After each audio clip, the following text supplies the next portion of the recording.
Visc en una casa color rosa i tinc amics presumits. M'agraden les supernenes i en la... Som la Reig Roca i la Núria Torralba, això és Llepafils i aquí estem per parlar de moda. I tinc amics presumits. M'agraden les supernenes i en la banda em fan bugir. Encarem el mes de juny amb els últims 3 episodis de Llepafils. Comença el compte enrere d'aquesta primera temporada i avui us tornem a portar, com no podia ser d'una altra manera, un episodi amb col·laboradora de luxe. Ens proposem arribar als 10 capítols i per aquest 8è parlarem d'un tema que ja hem tractat però des d'una òptica molt diferent. Exacte, l'assessoria d'imatge i estilisme. I si amb la Marta Pontnou ho vam enfocar des d'una visió més institucional, avui volem baixar a les necessitats del carrer, veure la importància que pot tenir en el nostre dia a dia i quin paper hi pot jugar. Però abans, com sempre, les notícies. Surten a la venda les primeres bambes de Top Manta. Ande Dem, un producte 100% slow fashion amb total transparència de la seva traçabilitat.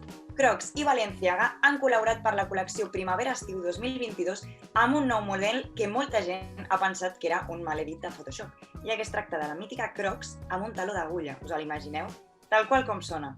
A més, també han llançat alguna bota tipus d'aigua que no és tan sorprenent, però bé, podem dir que Crocs últimament és notícia.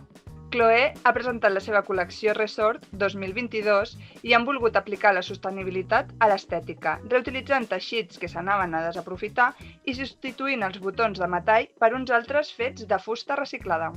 A més, pels que esteu interessats en tendències, us expliquem que estan de moda les viseres esportives que es portaven als 80, però ara en un estil molt més refinat. Barreja el clàssic barret canotier i la visera de ràfia, tot i que també hem de dir que es porten com de plàstic i semitransparents, així més estil tenista, no? Cosa que es va posar molt de moda fa 40 anys, com dèiem en el seu moment, però que potser ara recorden les pantalles de protecció que molta gent ha fet servir pel tema Covid. Així que ja decidiu vosaltres com adapteu aquesta nova tendència. Jimmy Choo llança una nova col·lecció càpsula de sabates en col·laboració amb l'actor Billy Porter, que pretén ser genderless, doncs proposa, entre altres models, sabates de taló d'agulla aptes per homes, fent que el tallatge de tots els dissenys comencin de la 36 i arribi fins a la 45. La col·lecció també inclou alguns bolsos que valdran uns $750-795, mentre que les sabates les podem trobar entre els preus de $545 fins a $1.095. Ara mateix només es poden adquirir en preorder, doncs sortiran a la venda al juliol. I cal dir que per celebrar la col·laboració la marca donarà $100.000 a The Treble Project, una entitat benèfica enfocada a evitar el suïcidi entre els menors que pertanyen al col·lectiu LGTBI. I per últim, en un mini apartat de notícies sobre marques derracades, anunciem que 2 de les nostres firmes valencianes preferides han tret nova col·lecció. La de la marca Now or Never Jewelry es diu Tutti Frutti i inclou 5 nous dissenys inspirats en fruites. I la de la marca Vinuesa es diu Calma i la conformen 16 dissenys inspirats en el mar en colors molt suaus, tot i que també trobem un parell d'arracades en colors neó. Jo he de comentar lo de les bambes de Tom Manta, que em té totalment enamorada. Demostra que, si es vol, es poden fer les coses realment bé. Totalment. Jo la vaig descobrir fa un temps, d'allò que l'algoritme d'Instagram me la va recomanar, i la veritat és que val molt la pena descobrir el seu projecte, perquè vull dir, és com que tenim associat el tema del Top Manta a algo que tampoc se'n parla molt, que és com una mica de tabú, i han sabut transformar-ho en alguna cosa com per la que lluitar i per ensenyar-li a tothom doncs, que hi ha una lluita, no, darrere. Sí, perquè per qui no ho sàpiga, Top Manta és la marca de roba ètica creada pel Sindicat Popular de Venedors Ambulants, on els beneficis van a parar a la lluita per una vida digna del seu col·lectiu. A més, han creat un producte real, respetuós, ètic, i si mireu la seva web podreu veure de les bambes que estem parlant, tots els materials, d'on provenen, on s'han confeccionat, de què estan fets. A més, el que més m'agrada és que té un preu molt semblant a altres models de bambes streetwears, podríem dir que semblants a Nike, però on el preu és real. I no és que sigui una producció que hagi costat 4 duros, perquè s'ha fet deslocalitzadament i el preu s'hagi inflat per als beneficis de la companyia. Aquí val realment el que costa i mola molt també perquè foten bastanta canya amb els seus eslògans de Nike, el típic de just do it i bla, bla, bla, i com que ho transformen a la realitat. De veritat, entreu a la web, mireu la campanya perquè personalment crec que val la pena.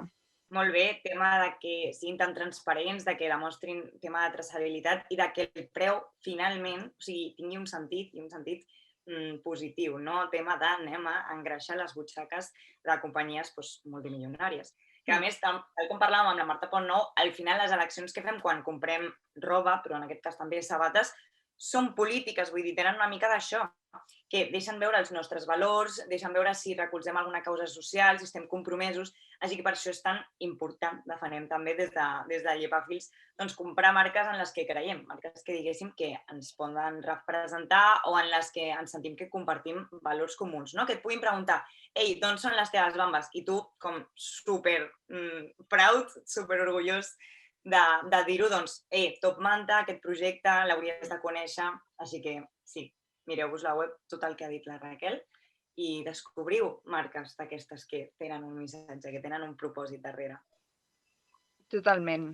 I jo crec que no vull comentar res més. Molt bé, passem al tema principal d'avui. Com us hem adelantat al principi, en aquest 8è programa hem rebut una convidada especialista en màrqueting aquí en xarxes, però trobem com tot un recolzament fashion, ja que ha aconseguit crear una comunitat amb la que es mostra molt propera en temes de moda. Exacte. És l'amiga que totes necessitem perquè ens aconselli què posar-nos i que no només segons les tendències, sinó basat en la seva experiència i en el teu cos. Exacte, que hem de dir que a més va ser model de petita. Efectivament, ella és la Paula, a qui tant a Instagram com a TikTok podem trobar amb l'usuari Mediterranean Style, perquè ella diu que és com el concepte i l'estil que millor descriu les peces de roba que la fan sentir més ella.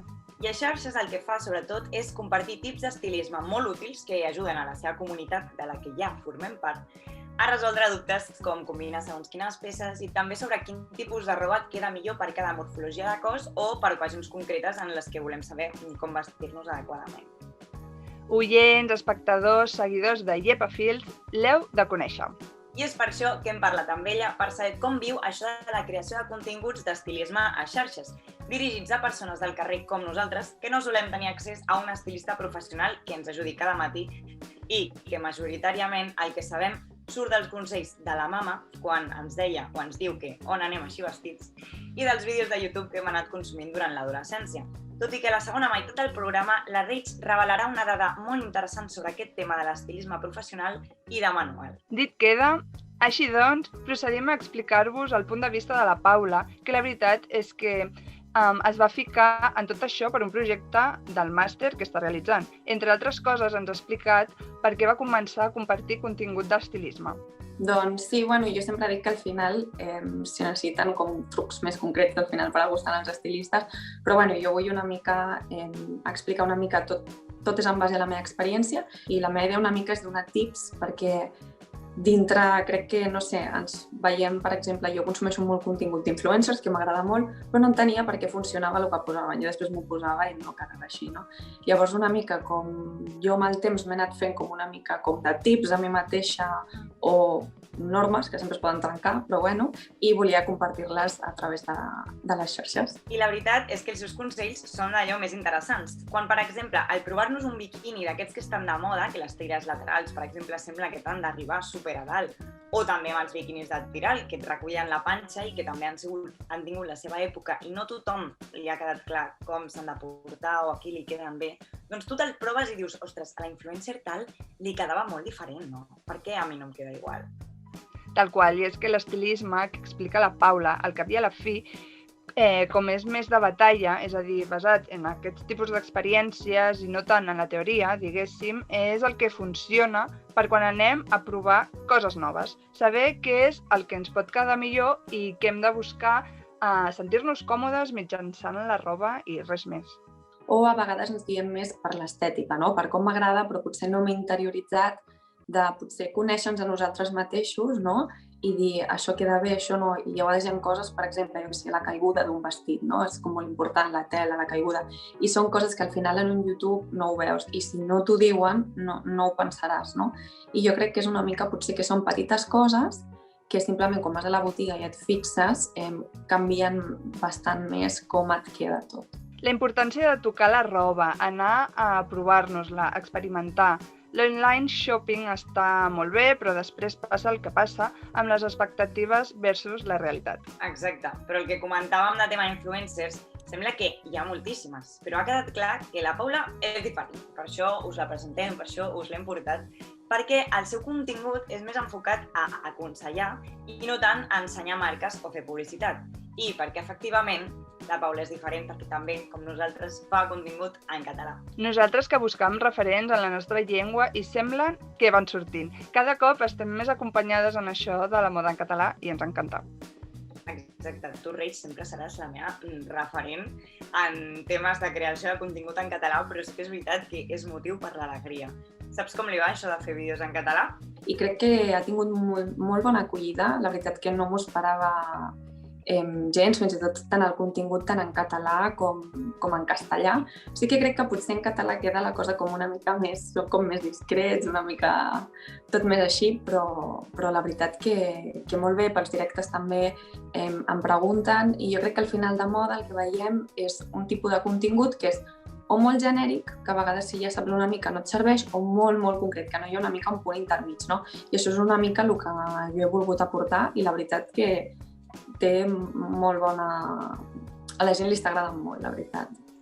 És que amb el que hem vist fins ara, llavors molta gent es podria preguntar que per què necessitem estilistes si el que importa de veritat a anar a comprar o a configurar el nostre armari són aquests petits tips que hem de tenir en ment i ja està, no? O sigui, la gent podria pensar això.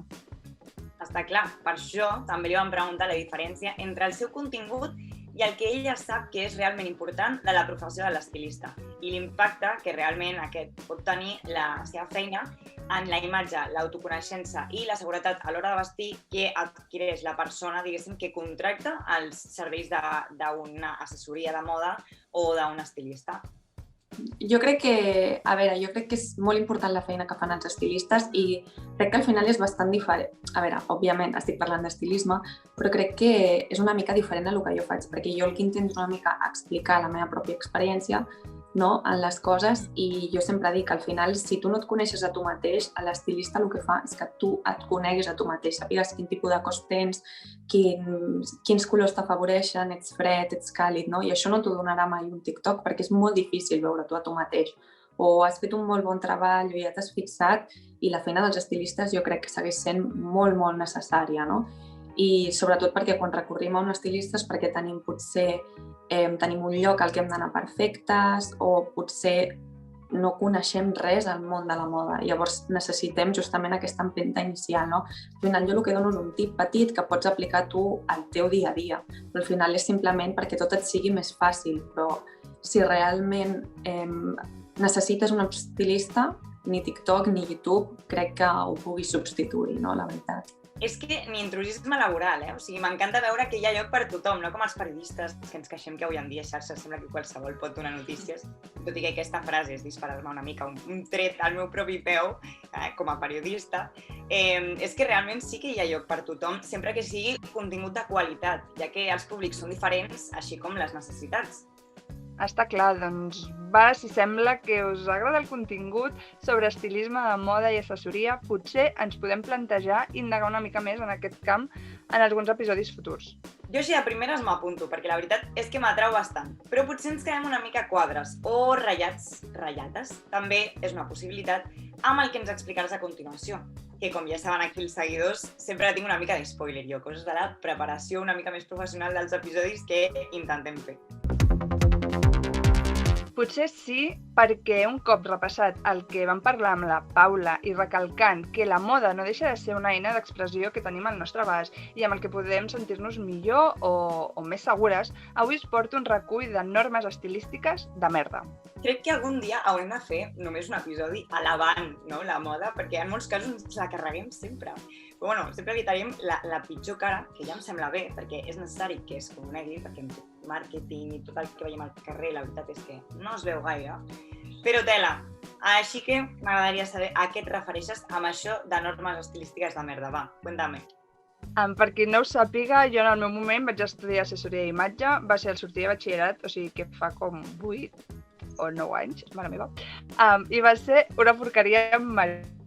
Entre altres motius, el que destacava més, per sobre de tot, era la sensació de que tot el nostre treball com a assessores era tapar defectes i acatar una norma creada per entrar o fer creure que entres dins d'un cànon de bellesa actual. Mare meva, veig per on pot anar la cosa, quina pena, a més, entrar com a una formació que dius que guai, aprendré molt i tal, i com trobar-te amb aquest panorama. Espero que no pinti tan malament com sembla. Bueno, no sé, perquè mira que dono la turra amb el tema, però és que em toca molt els ovaris que a dia d'avui ens haguem de sentir malament per tenir el cos que ens ha tocat. Així que us porto un recopilatori de tips, consells, normes que em van donar mentre estudiava i me'ls vaig passar pel PP, bàsicament. Ansiosa d'escoltar-los, per favor, il·lustra'ns. Mira, començarem pel que em va deixar més xoquejada. Quan estàvem estudiant com afectaven els colors a la percepció de la gent, ens van dir que el primer que has de fer si ets rossa i vols aspirar a una feina de poder, responsabilitat, és tenyir-te de morena. Que el rosa s'associa massa amb amabilitat, vulnerabilitat, dolçor, no? Com la típica nena mona i princesa i nena petitoneta.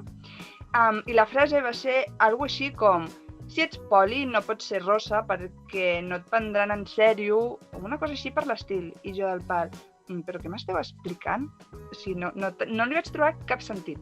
Que fort. Em recorda a la pel·li aquella pobra de la que és una noia rosa, no me'n recordo com es diu, que vol ser advocada o que vol treballar en temes de dret.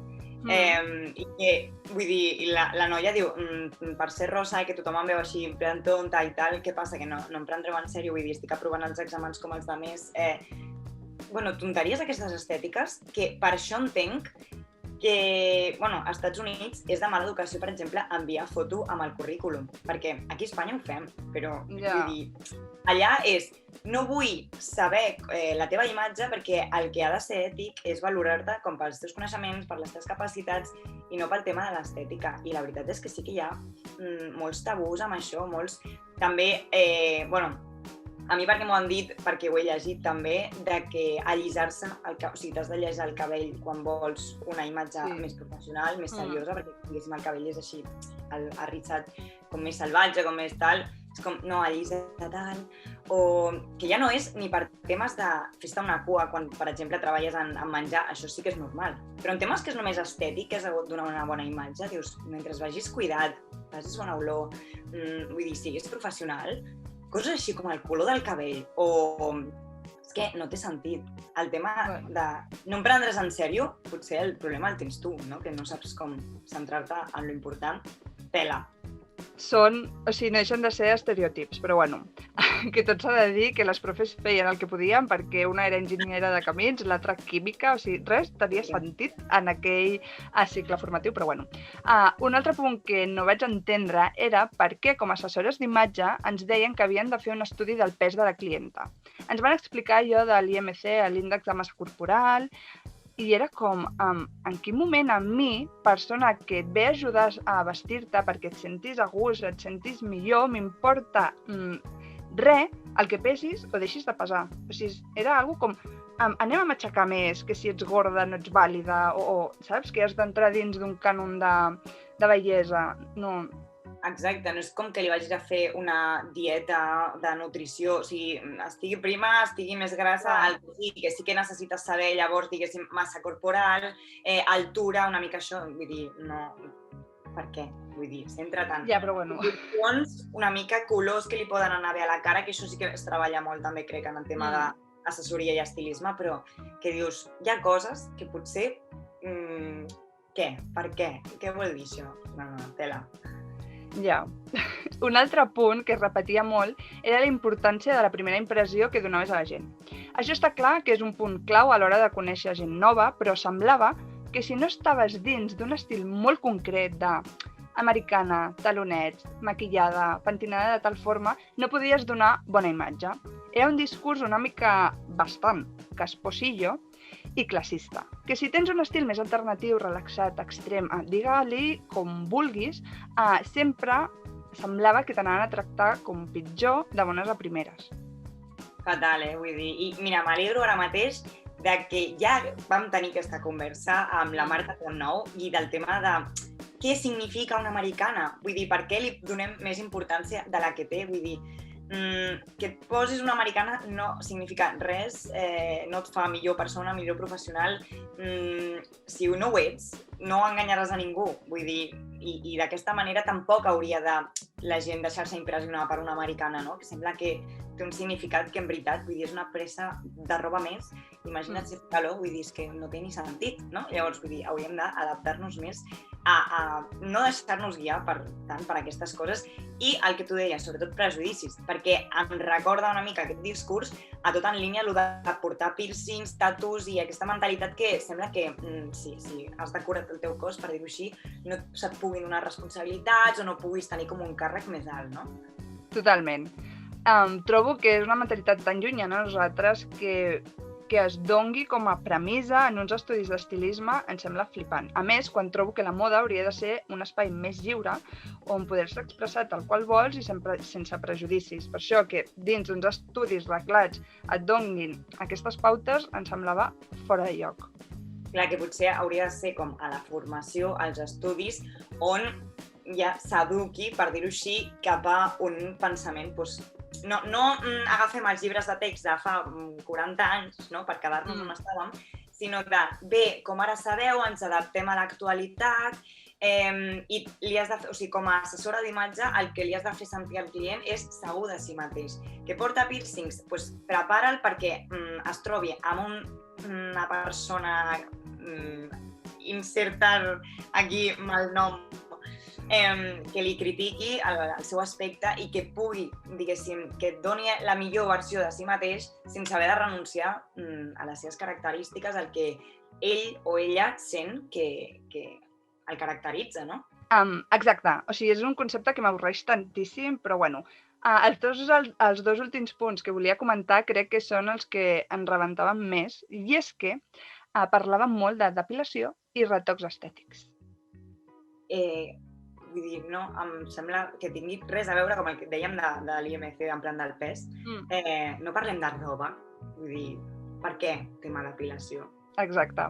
A veure, que entenc que se'n parli perquè és una cosa supernormalitzada en la nostra societat i tot i que som pràcticament imposades pel cànon estètic actual, no deixa de ser el nostre dia a dia i de tenir-ho com una cosa normal i que s'ha de fer, no? Però de tenir un mínim de coneixement, a tenir assignatures dedicades a aquests temes, em semblava vergonyós. La meva percepció va ser que anar depilada era una obligació i que fer-se un retoc estètic era com qui decideix canviar-se de roba. No va haver cap tipus de conscienciació, de reivindicació, i a més, el que em sobtava més és que era un grup totalment de dones on ens podríem haver debatut sobre aquests temes, conscienciar, divulgar i, més que res, sobre la llibertat estètica de cada una i no sé, no? Una mica com un grup de suport i anem més enllà de la mentalitat que ens han imposat des de peques. Així que el resum de tot això és decepció. Tela, fatal. Vull dir, em sap greu, m'agradaria parlar ara mateix com amb algú que hagi estudiat actualment o per una mica de, sisplau, això ha anat cap a millor. Han passat res, vull dir, menys de 10 anys d'aquest temari que et van donar tu, però dius, sisplau. I així com per acabar, i perquè com hem començat amb la Paula una mica i perquè amb ella també vam parlar d'aquest tema, que com sempre us diem, podreu trobar tota la conversa a YouTube quan la pengem dintre de res. Us deixem també una reflexió que va fer la Paula, un missatge d'esperança sobre aquest tema i on deia ella de què va, en definitiva, tot això de la roba, dels consells d'assessoria i un discurs que és més el que jo crec que hauríem de començar a interioritzar. Anem evolucionant, jo veig una evolució, la veritat, però tot i així jo crec que encara queda molta feina per fer, perquè al final la majoria de preguntes és per entrar dintre d'aquell cos normatiu que ens han ficat al cap i que al final aquell qui té el cos normatiu tampoc és normatiu després, no existeix aquest cos perfecte, no? Llavors al final, òbviament, hi ha certes normes de proporció que ajuden a veure'ns més proporcionats, però una cosa és això i una altra cosa és arribar, per exemple, no, el que tu deies, de tinc pit que sembli que en tinc més. Escolta, si tu et genera complexa i ho vols fer, perfecte, està perfecte, però no has d'estar obligat si a tu no et ve de gust portar-ho així i tenir un pit petit, potser la que té el pit gran el vol petit. Vull dir que al final tu has de trobar el que a tu et dona seguretat i jo és el que sempre dic, que al final el que queda bé és el que et dona seguretat. I hi ha un punt que al final sí que està bé respectar els colors i les proporcions, que sí que és cert que ens ajuden, però al final si tu portes una cosa amb seguretat, que tu et sents segur, és que dona igual ja totes aquestes coses, no? Però costa una mica entendre-ho, no? Suposo que cadascú tenim un punt, però tots tenim aquella cosa que ens dona complexa i que no ens ho podem treure del cap. Però amb feina aconseguiríem treure'ns totes les tonteries com a societat que tenim al cap, veritat. Desitjo. Exacte. Paraula de Mediterranean Style i de llepafils. I havent dit això, encarem ja les recomanacions finals d'aquest episodi. Jo vull començar amb la recomanació i aquest cop és un podcast. Es tracta del podcast oficial de Balenciaga, que va sortir aquest passat 9 de juny, que per ara només té un episodi, però crec que té molt bona pinta.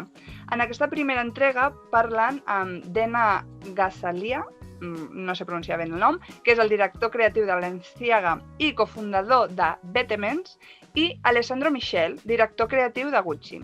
És una conversa de 30 minuts, que és bastant amena, entretinguda. És en anglès, cosa a tenir en compte, però crec que pot arribar a tenir capítols molt interessants depenent dels convidats que portin i tractaran temes que a nosaltres no podem accedir perquè són marques molt llunyanes a nosaltres. Lo top de lo top, però bueno, ens hem posat d'acord avui perquè la meva recomanació també té a veure amb Balenciaga, però en aquest cas és una exposició que sí que la tenim més a prop perquè és a Barcelona, al Design Hub, el Museu del Disseny, que està a la plaça de les Glòries, i que obre el 17 de juny d'aquest any, vull dir, ja, i que la tindreu disponible fins al 3 d'octubre. De què va l'exposició? Doncs bé, el nom és Balenciaga, la elegància del sombrero. I podeu tenir, doncs, és molt barata l'entrada i el contingut que hi ha dintre de l'exposició, a més de tots els barrets de la marca que han anat traient al llarg dels anys, una mica d'explicació, molt tema de disseny i com que el que parlàvem és molt interessant perquè és una marca de luxe, no? Doncs bé, jo us ho recomano, però també és una mica de nota mental bullana. Així que així ho deixem. Balenciaga, en aquest cas, patrocina podcast i exposició al Museu del Disseny de Barcelona.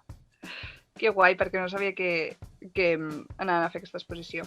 Podem anar Així que jo també m'apunto. Sí, Sí. I això és tot per avui, però no ens anirem, com sempre, com tots els episodis, sense abans recomanar-vos a les dues persones que ens han ajudat i a les que sempre donem les gràcies, que són l'Anna Cervero per el disseny gràfic meravellós que sempre ens anima, tan colorit, que tan bé ens representa, i a l'Uri Palome, que ens ha cedit el seu hitazo per representar el programa i que ens encanta perquè nosaltres sí som unes nenes superfashions. Així que, doncs bé, també us volem agrair a vosaltres que ens escolteu sempre, que ens veieu a YouTube i, si no és gaire demanar, doncs si ens voleu donar un like, si ens voleu donar un follow a Instagram on ens podeu trobar com a llepafils amb 2 S's al final, això sí, recordeu, doncs nosaltres encantades, sempre és un plaer, sempre és un gest bonic i preciós i us esperem doncs, en els propers episodis de podcast. Ens sentim, ens escoltem, ens veiem, YouTube, Spotify, iVoox, on vosaltres vulgueu. Moltíssimes gràcies per estar aquí i adeu! Adéu! per mon nom i això no és fàcil de portar. La més distreta de la classe